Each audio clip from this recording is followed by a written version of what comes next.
And welcome back, all you beautiful, beautiful ladies and gentlemen, Gungans, droids, and of course, the Candy Booty Conads. No one can miss you with a forehead that big. Welcome to today's video, people, where I am just going to be filled with very polar opposite emotions. I am very happy, but at the same time, so mad! Oh! We're talking about the Naboo raid, and you're like, that's old news. That was like June, July 2024. I know, and that's why I'm mad, people. In case you're vacationing in Tatooine, let me have a little chat with you guys. In our video gaming division, we had this thing a few days ago that hit the press, and that was Naboo raid changes. We're gonna go over these changes. So simple, yet so impactful. I want to show you something here. These simple changes that we are about to go over together in a few short moments as a collective in our beautiful Kyber Club, our Kyber Empire. As someone, as rightfully, as most people should, you should be hitting auto. There's no reason to spend like 15-minute long battles on manual every single time, probably even more if you play it on manual.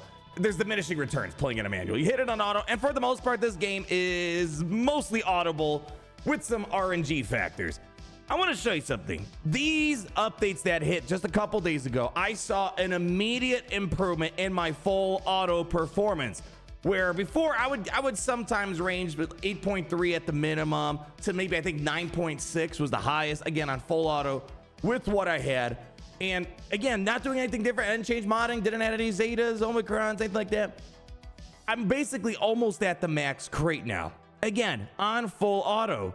Why the heck was this not done earlier? Let me just show you the immediate improvement that I've had real quick. Gary, can you go roll the gameplay? No, that's self-destruct. I don't know who put the video button next to the self-destruct button. We got to fix that, but go ahead. Go ahead, play the gameplay. All right, there we go. So I want to just show basically the three things I noticed an immediate improvement on and why this should have been done way earlier. I think everyone can agree on this. I mean, even there's this one beautiful post that's on Reddit. It's like, man, wish they did this sooner. Here's a little screenshot from Blunder Condor 89 where basically now you don't even need any Zetas on the Luminara team to get the 1.2 million. Whereas before you needed the Zeta. Like, I want to make it clear, you could basically get the max score with all the lineups we had, but there was so much RNG involved. It was incredibly frustrating. And some of the lineups required Zetas. Well, now we're at the point where, man, I feel like the Luminara Zeta, kind of a waste. I don't need to deal with that anymore. So big thanks to Condor for sharing their personal experience with this. But for me, the immediate improvements that I saw were first and foremost, my own Luminara team. You know, again, I just throw things in auto, and for the most part, it would get like maybe 1,900,000. It depends on the RNG factors that go on. And of course, I would play the manual, do everything. Yeah, 1.2 million, but ain't nobody got time for that around here. But now with these changes, where Gary, bring that up. No, that's next to the video button and after the self-destruct button. There we go. Good job. You're doing your job well. Now, basically, the Luminar lineup with Kit Fisto is so easy. It almost feels like you have permanent potency up. You know, long story short, when you have the potency up, the Galactic Republic Jedi do a bunch of crazy stuff. And I was able to get max run with my Luminar team. It felt good. Again, on full auto, for me, that's been an improvement because on auto, I wasn't always able to get the max score because sometimes they come back and they're stuck behind a droidica or something like that. The first thing they did, probably the most annoying thing, the command droid special, which keeps yoinking your special abilities or your buffs from all the special abilities that you're using, was incredibly frustrating, making it difficult to keep that potency up as long as possible. And then they reduced the cooldown from 2 to 3. But again, it's starting on a cooldown, allowing you to get all the buffs up running. But furthermore, the best thing is the command droid can no longer give itself a bonus turn with the charged modifier. And that was the worst that would cause me to either get a lower or higher score. If they had the bonus turn and the command droid and droidica kept taking turns, it was just, I was basically sitting there for 15 minutes waiting for my team to finally die off. It was just incredibly frustrating. And to reflect the change, there's now a status effect on the command droid, that little gear icon above them that lets you know how many turns you have until they use said special ability. Anyways, those are the changes. The other noticeable improvement that I saw right away was my Queen Amidala lineup. Now, my Queen Amidala lineup on full auto, I'd get it like 2.7 million, you know, which again, it's not a bad score. And the highest, this is the Relic 9 team. And, you know, obviously there was a bunch of other points that I was missing out on getting to 3.6. But again, wasn't worth the effort to play it on manual, maybe eke it out, to deal with all the RNG factors. But again, with these changes, it was a very easy 3.6 million run with my Queen Amidala, which I had again a few times when playing on manual. Again, we made all the guides early on, like showing all these different lineups, hitting the max scores, but there was just so much RNG involved. And again, the command droid dispelling the buffs really was the ultimate kicker at the end of the day. So again, here, if I can keep autoing 3.6 million, that is a big boost of, what is that, Gary? 900,000 points that I'm gonna be getting every single time. Probably the biggest contributor to this, not just getting a more consistent Luminara full auto lineup as well. So again, another thing that they could have done. Basically, I didn't see any major changes with my Gungans. My Gungans, I've always gotten a max run. I have the Omicron on them. I wonder if it'll be easier now without the Omicron. Again, maybe I feel like a chump for getting the Omicron at this point. And my B2 Super Battle Droid lineup, Gary, can you go show them the lineups? Maybe they're not fully well aware. It's been a while since we talked about the Naboo raid. You know, some of these lineups might be in the back of our minds. We don't really want to think too much about it. But in that Naboo raid, these are basically the same lineups that I do over and over again. And who knows, now that things look easier, we're going to show the next thing. I saw an improvement as well. My final leftover Galactic Republic Jedi. You know, if this Queen Amidala thing doesn't need Caloran Beck and I can get a full auto 3.6 million, then this is going to see a spillover effect, making my leftover Jedi pretty good. But yeah, again, Gungans, I didn't see me. I mean, I'm sure there's a benefit with this change, but I never had really any issue full autoing with the Gungans, with the Omicron. Again, you might not even need the Zeta anymore for Luminara to make the full auto run work. So this is basically my second team, more or less your, what was that one Lightspeed, the Galactic Republic Allies Lightspeed bundle. But the Queen Amidala, man, that's been the biggest change right there. And then yeah, B2 Super Battle Droid, I didn't feel any noticeable difference with that as well. And then I have my Galactic Republic Jedi leftovers, and ideally I would like to save Caloran Beck. So who knows? Next time I might be able to eke out a little bit more, but basically I'm more or less hitting my ceiling. Because again, the only thing I left was maybe a few 100,000 points with my leftover Galactic Republic team that I'm going to be showing here in a moment. And even if I did that, I wouldn't be able to hit the high tier of the personal reward track of whatever it is. What is it? 12 point something million. I basically need to take another team up to a higher relic level in order to get the full benefits out of it. And this is where I want to kind of now transition out of this. I first want to say, before I get my angry side out of me, the Hulk is going to come out here. Man, we're going to tame it a little bit. These changes are very positive, very good. I've been hearing nothing but good things for the most part. Some people who do like Darth Maul leader saying it's more challenging. I can't confirm or deny that, but overall, like doing a broad stroke, I'm seeing people get a massive boost in their score. Even in my own guild, I'm seeing everyone get nice, solid, even numbers. Everyone's hitting max runs over and over again now with these additional changes. So now it comes into why? Why did it take this long? What is it? I mean, it came out June, July, so it's been 6, 7, 8 months we're going into with this new raid. And these are very simple changes, just delaying the command droid's buff dispel, starting it on cooldown, giving you a little indicator on it, not letting it get the bonus turns. These are incredibly simple things. Why didn't it happen sooner? Because let me just lay out a few things for you. I'm sure some of you guys know, whether it's in the comments section, Reddit, Discord, whatever it might be, yourself. So many people are like, oh, I quit because of Naboo raid.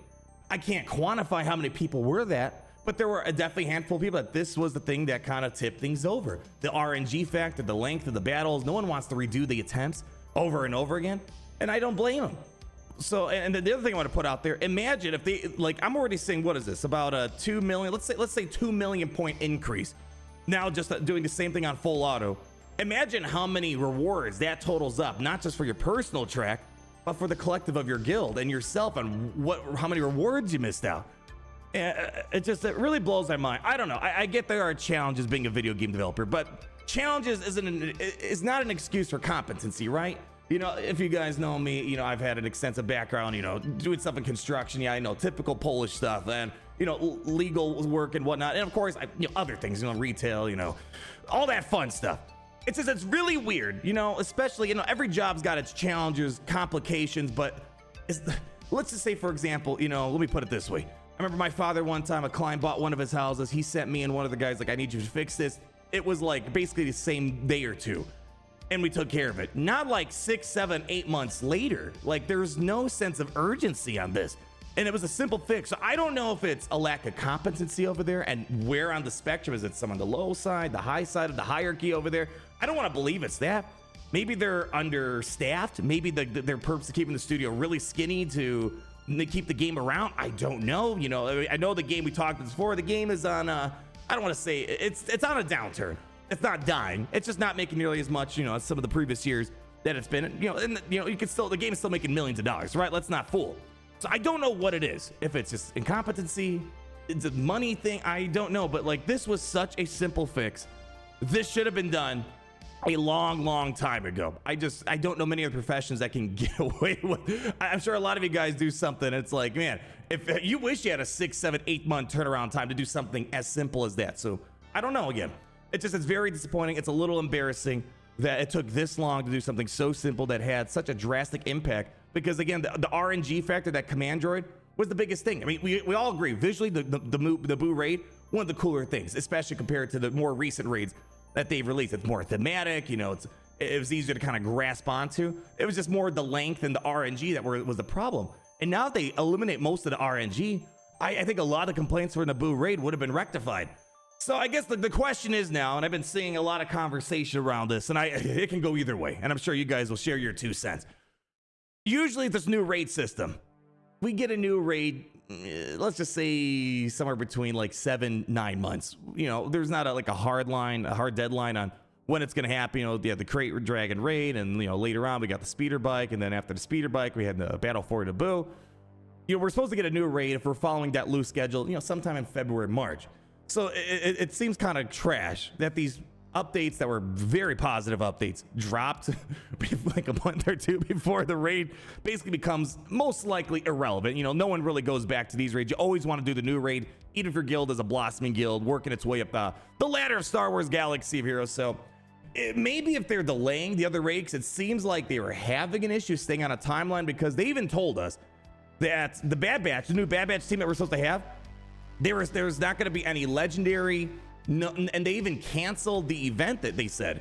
I don't know if they used the specific word canceled or shelved, whatever the case might be. We're not getting any special event that is latched onto the Bad Batch, even though it was on the books. So whether that was a new assault battle, some people are throwing around the concept of maybe like a new raid, like, you know, in Bad Batch there was that weird little the dragon looking thing. I can't remember the details on that, but anyways, that would a cool concept. I mean, you guys know my thoughts. I think if anything, we would get something that's more, you know, Ahsoka related, using the Imperial Remnants, like a Peridia raid, whatever you want to call it. And then especially because, well, the new Galactic Legend, she's got no benefit anywhere. There's no special event that needs her, you know, except of course the Journey's End, or whatever the thing is called, the Galactic Journey event where you can get the journey tokens.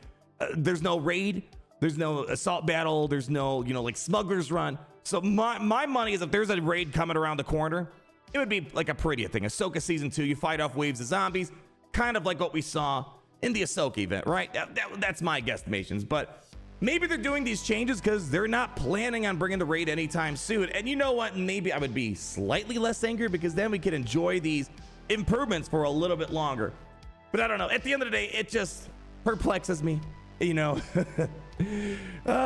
Again, it's like I have no finger to point at whose fault it is, but I think we can all agree that these changes should have been made a long time ago, even in a galaxy far away. The fact it took 6, 7, 8 months for simple things like this, I can't really find an excuse for it. Again, just because you're a video game developer, and again, you know, some things are passable, you know, some things are not so obvious, little tiny things that go under the radar, but big things like this is your big feature. This is the big feature event that came out in 2024, and it took them this long to address it. It's not like a weird mechanic interaction between one character and another character that's not even popular. It's like, all right, whatever. Take your time. But the feature center event for 2024 took this long to fix. I don't know many other professions where you get away with it, and people are like, oh, it's just hard being a doctor, or it's hard, you know, it's hard working retail, oh, it's hard working in construction, whatever the case. Give them a pass. You know, there comes a point, it's like, all right, what's going on over there? I don't think we're ever gonna find the answer to that. But CG, I guess I'll say thank you, but why did you take so long? Thank you, but I don't know. Shame on you. So hopefully you can understand my mix of emotions here. You know, at the end of the day, I get it. It's just a video game, right? But here's the thing. It's a video game that people spend lots of money on for this particular thing. And let's remember, this is really the only true Star Wars game that's kind of getting supported. Star Wars Hunters doesn't count. But anyways, thank you guys for stopping by. I hope these changes are going to be a big improvement for you and your guild. Start seeing better rewards moving forward, maybe less investment needed for some of your teams. I mean, it's already, again, we're almost at the end of the raid, so it's not like it matters all that much. And, you know, hopefully we can keep these changes around for a little bit longer to benefit from them. But anyways, leave a like, comment down below, subscribe, so you're not missing a thing. And what do we always say around here, Gary? That's right. It's great to be in the Empire today. Oh, it's great to be in the Empire today. The sun never sets. We dominate. We're stronger together. 20 Please clap.